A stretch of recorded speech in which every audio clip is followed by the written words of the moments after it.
Thank you for joining us, and it's time for our news bulletin right here on Luntha Television. And here with me, Patrick Pooper, but first, the headlines.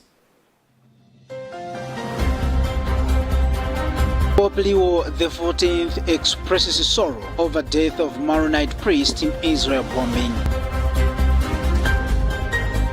Public Accounts Committee, PAC, launches inquiry into 128 billion Amaris Hotel purchase. Anti-Corruption Bureau ACB arrests immigration officer and passport bribery scandal. And in international news, Madagascar meter reader dissolves government, fires prime minister and cabinet.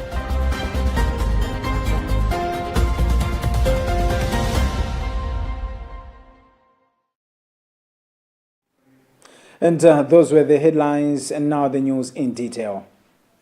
Pope Leo XIV has expressed his sorrow over the death of a priest in southern Lebanon, a victim of an Israel bombing on Monday, March 9, 2026. Through a statement released by the Holy See's press office, the Pope noted the death of many innocent people, including numerous children, and those who were helping them, such as Father Pierre Erai, a Maronite priest killed in Raya.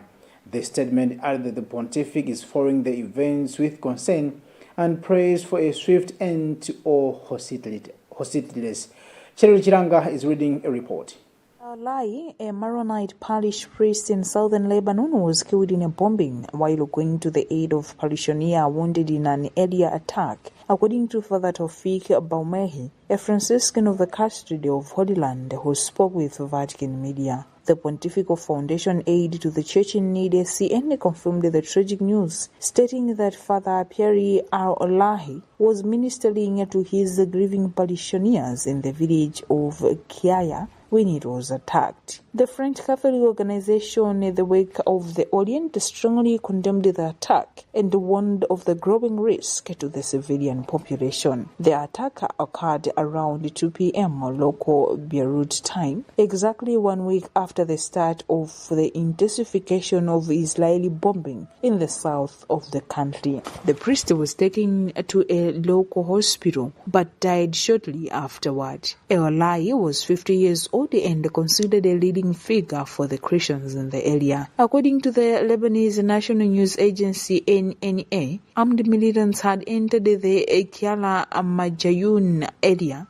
as well as nearby villages of Ramish, Dabao and Ain Abel, endangering previously safe communities. The priest's death has deeply affected the local Catholic community, which was already living under increasing pressure from the conflict. The priest explained that for many, leaving their homes practically means living on the street or trying to rent a house, but people can't afford it.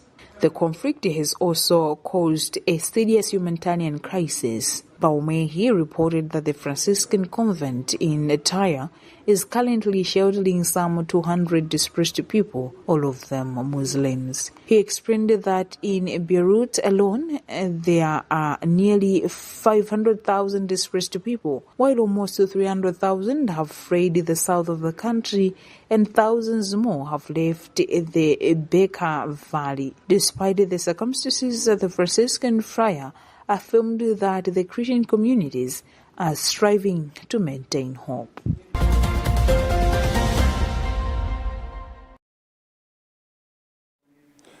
The Parliamentary Public Accounts Committee (PAC) has begun an inquiry into the purchase of Amaris Hotel by the Public Service Pension Trust Fund amid concerns over the valuation of the property.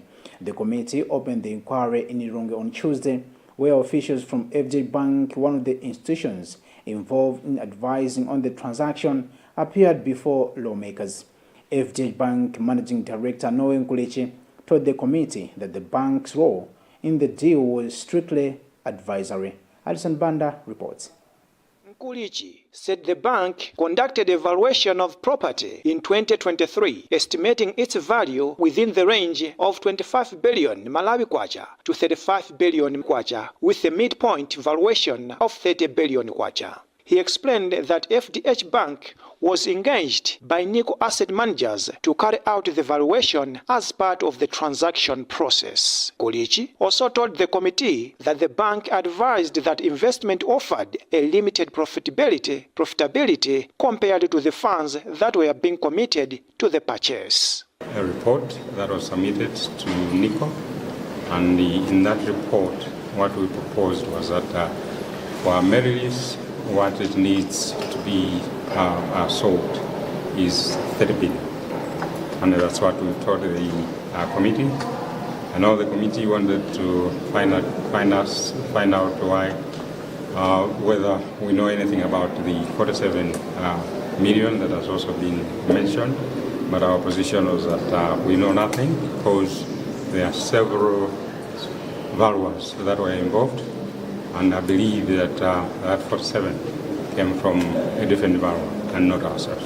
Chairperson of the Public Accounts Committee, Baba Steve Malondela, said the inquiry aims to promote transparency and safeguard the interest of public servants whose pension contributions were used in the transaction. Malondela said the committee is concerned by the gap between the property's valuation and the reported purchase price of about 128 billion Malawi kwacha. He said the inquiry will help establish how the transaction was handled and whether proper procedures were followed. Malondela added that the committee will continue engaging other key stakeholders involved in the deal, including officials from PSPTF, NICO, and other institutions that facilitated the transaction. In the end, is to save the interest of those who are working in government, and also to set the record straight on which investment they can take, which they can take. So the major impact is to protect the future of those people who are working in government and looking forward to having a pension at a given or scheduled time. The committee is expected to examine the valuation process and the decision-making procedures that led to the purchase as part of the effort to ensure accountability in the management of the public funds.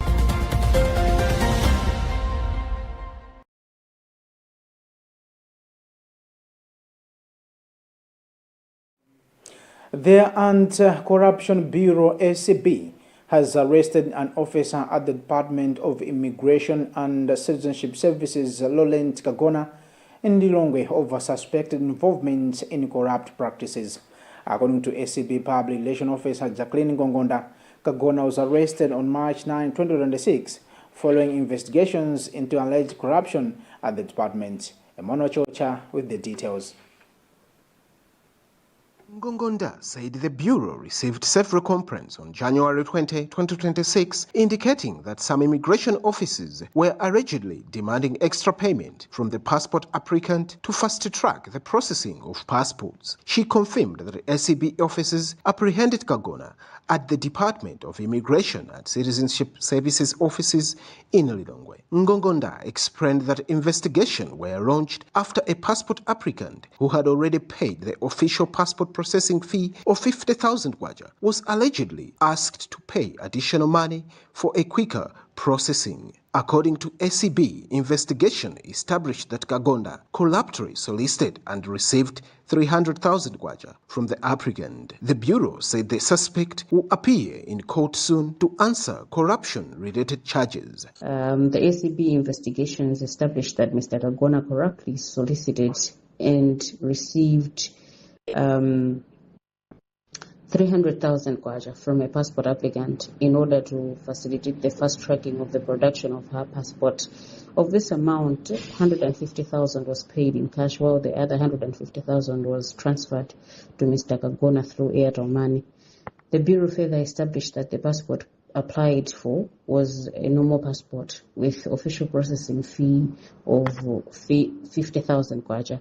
So Mr. Kagona's conduct is contrary to Section 24, Subsection 1 of the Corrupt Practices Act, and he will be interviewed under caution and thereafter taken to court where he will be formally charged. A few months ago, Deputy Minister of Homeland Security, Norman Chisale, publicly invited members of the public who had paid extra money to fast-track passport processing to report such incidents direct to him, a move that attracted significant public attention. For Luntha News in Lilongwe, this is Emmanuel Chiwocha.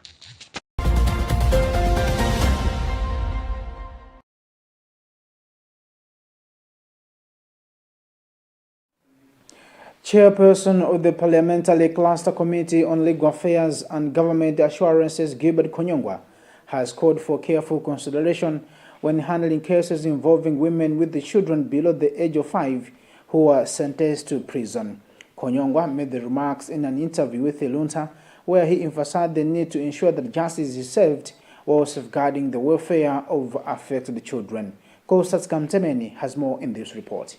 Konyongwa described the issue as delicate, saying while offenders must face the law, authorities should also take into account the interest of the child. He said the committee will continue engaging relevant stakeholders to identify appropriate approaches that ensure justice is served while safeguarding the welfare of affected children. This reality that she has a child. So it's a delicate balance, but we welcome the engagement on this and try to find the best way in how we can handle this, where you can balance the interest of the child in question, at the same time the national interest to see the person that has perpetrated the crime to be in prisons. Meanwhile, child rights activist Memory Chisenga has emphasized the need to address the matter from a human rights perspective, noting that children should not suffer the consequences of crimes committed by their parents. Chisenga observed that many prison facilities in Malawi are not designed to accommodate young children, raising concerns about access to adequate food, shelter, and early childhood development support for those who stay with their mothers in prison. Our facilities at our prisons, I think it was not really designed to be able to be conducive for children, because if a mother's child goes in prison, let's say a 5-year-old child, there's no school, there's no proper food, there's no even shelter. That is a huge problem. The concerns come amid growing attention from stakeholders on the impact imprisonment can have on young children who rely on their mothers for care and protection. For Luntha News, this is Kostas Kamtemeni.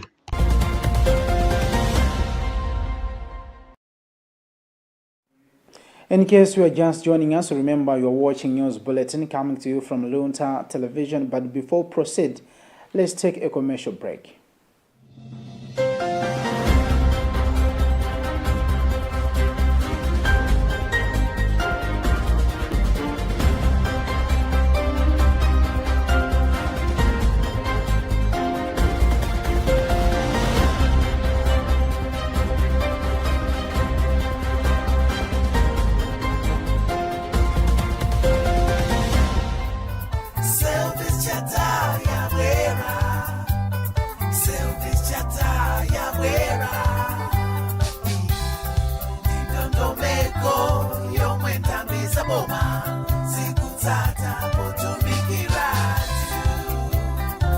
Service Charter ndi ndondomeko yomwe nthambi za boma zikugwiritsa ntchito potumikira anthu ndi cholinga chotukula ntchito za ulimi kuti alimi akhale ndi upangiri okwanira, za maphunziro kuti ophunzira alandire maphunziro oyenera, zosamalira chilengedwe kuti anthu apewe mchitidwe wodzetsa kusintha kwa nyengo, za umoyo kuti anthu alandire thandizo la kuchipatala moyenera komanso mu nthawi yache, za chitetezo kuti anthu athandizidwe ndi apolisi mopanda chinyengo, kusamalira ovutika kuti athe kudziyimira paokha ndi kutenga nawo mbali pa chitukuko, ndinso ntchito za madzi kuti anthu akhale ndi madzi aukhondo ndi kupewa matenda. Ndondomekoyi ithandiza kuonetsetsa kuti anthu akutumikiridwa mosapsinja maufulu awo kuti miyoyo yawo itukuke. Pitani kuti mukadziwe zambiri za mmene ndondomekozi zimagwirira ntchito.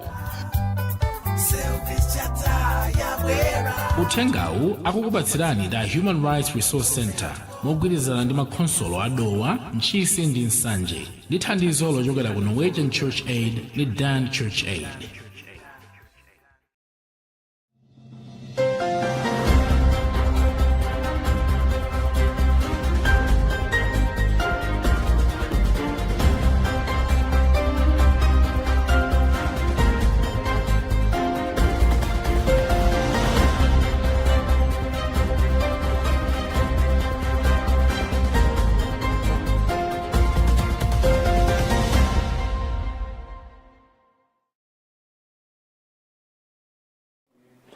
Welcome back, and remember that you are watching News Bulletin right here on Luntha Television, and you're with me, Patrick Pooper. But for now, let's take a recap of our top stories. Pope Leo XIV expresses sorrow over death of Maronite priest in Israel bombing. Public Accounts Committee (PAC) launches inquiry into 128 billion Amaris Hotel purchase.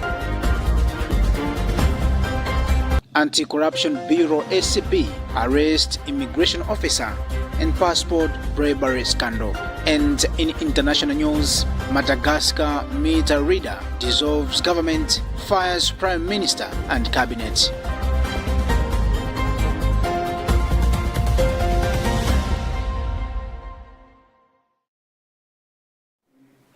The Minister of Health has said that it is implementing measures to address the rising cases of teenage pregnancies and the shortage of functional ambulances in health facilities across the country. Speaking during an interface with the Parliamentary Committee on Health at Parliament Building in Lilongwe on Monday, Deputy Director Dr. Juliana Kanyengambeta Mapanga said that most ambulances in health facilities are non-functional, and the ministry is working to repair them while also intensifying efforts to reduce rising teenage pregnancies. More in our report followed by Gift Kalonga. Deputy Director in the Reproductive Health Directorate, Dr. Juliana Kanyengambeta Mapanga, said most ambulances in the health facilities are currently not operational and that this limits emergency services, especially in the hard-to-reach areas. Dr. Mapanga said the ministry is working with partners to repair existing ambulances and providing additional support to district hospitals to ensure they are back on the road. She added that this will improve access to urgent health services across the country, noting that the rate of teenage pregnancies has risen from about 29% to 32%. Dr. Mapanga said the ministry is intensifying awareness campaigns, strengthening youth-friendly clinics and clubs, and improving access to healthy information for young people to help reduce the number of teenage pregnancies.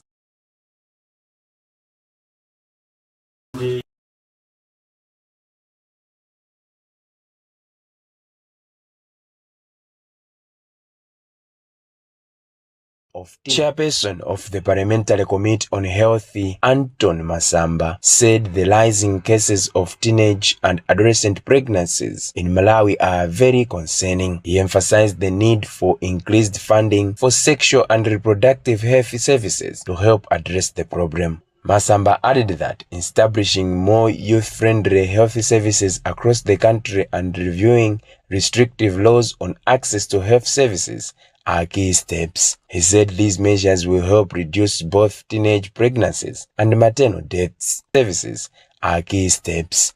He said these measures will help reduce both teenage pregnancies and maternal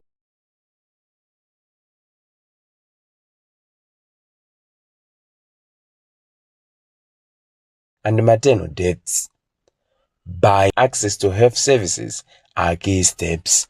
He said these measures will help reduce both teenage pregnancies and maternal deaths.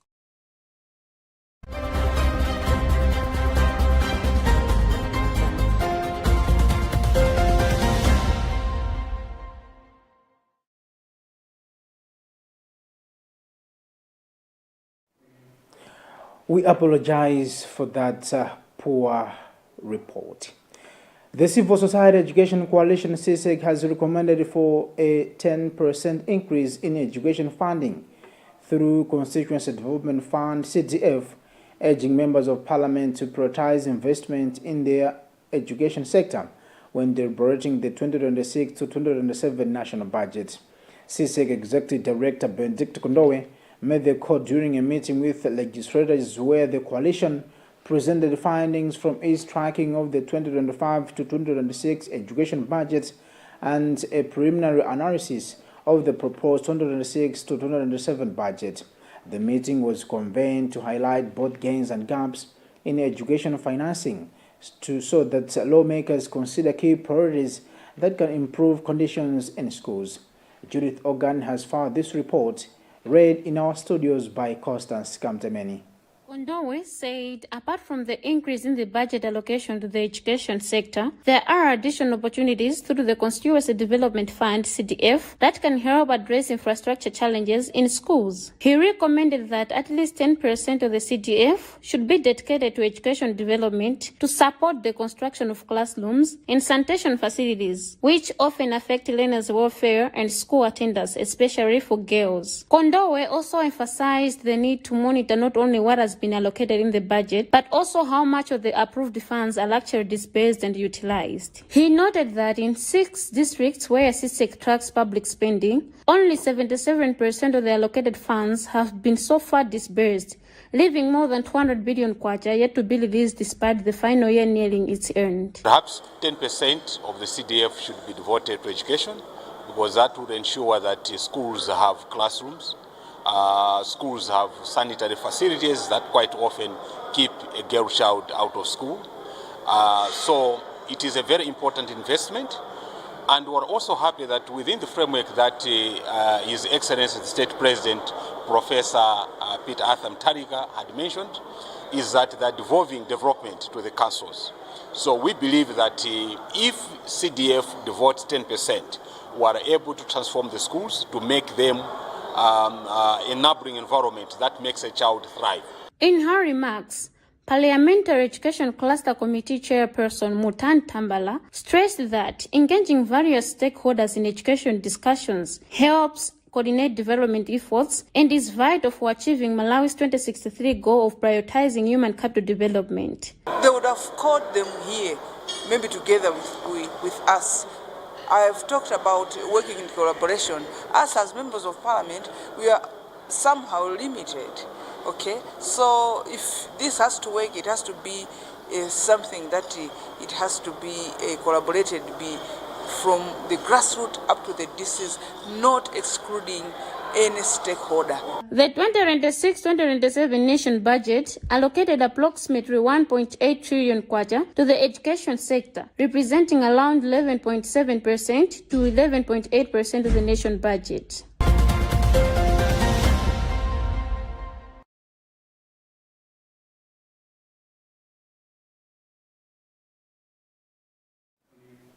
And finally, news from across our borders. Madagascar's meter reader, Colonel Michael Randrianlina, has unexpectedly dissolved the government, removing the Prime Minister, along with the entire cabinet, according to a statement from his spokesperson. The statement announced that the government had stopped operating and said Randrianlina would soon appoint a new Prime Minister in accordance with constitutional provisions. No explanation was provided for the decision. We have a BBC News report read by Chelbe Chiranga.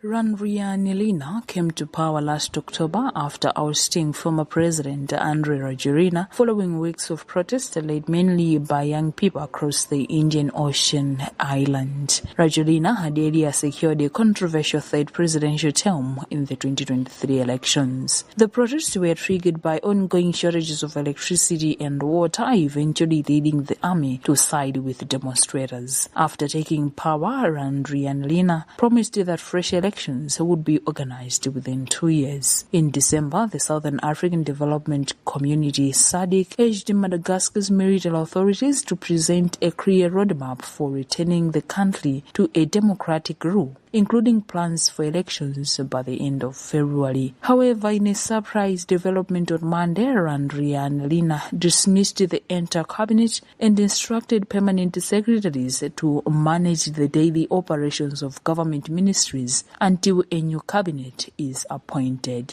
The military leader has not publicly explained the reason behind the mass dismissals. Meanwhile, leaders of the Gen Z movement, whose grassroots mobilization played a major role in bringing him to power, have recently demanded greater inclusion in the transitional process and stronger representation in key decision-making bodies. According to local media, activist groups known as the Gen Z and Gen Y movement had issued a 72-hour ultimatum memorandum calling for Randrianlina's resignation, expressing dissatisfaction with his leadership. Businessman Herinti Salama Rajona Livero had been appointed Prime Minister in October as part of efforts to bridge the gap between the military leadership and the civilian administration. However, leaders of the Gen Z movement rejected his appointment, arguing that it lacked transparency and was made without proper consultation. They also questioned the process used to select Rajona Livero, pointing to what they described as his ties to the previous government. The group said the appointment went against the structural reforms they were advocating for. Monday's dissolution of the government could signal a major shift in Madagascar's political direction as the military leader moves to establish a new administration.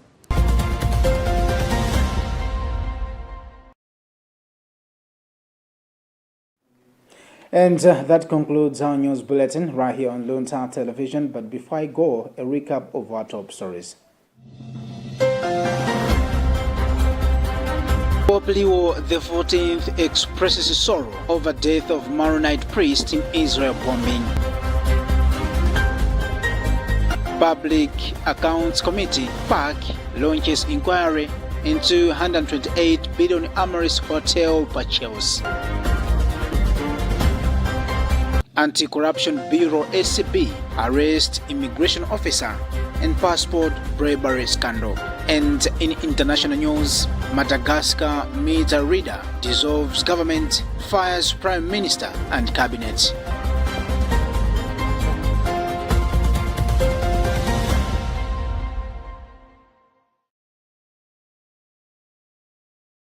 And thank you for staying with us. We appreciate your company for watching our news bulletin. And this has been Pat Reporter, and I wish you a lovely time.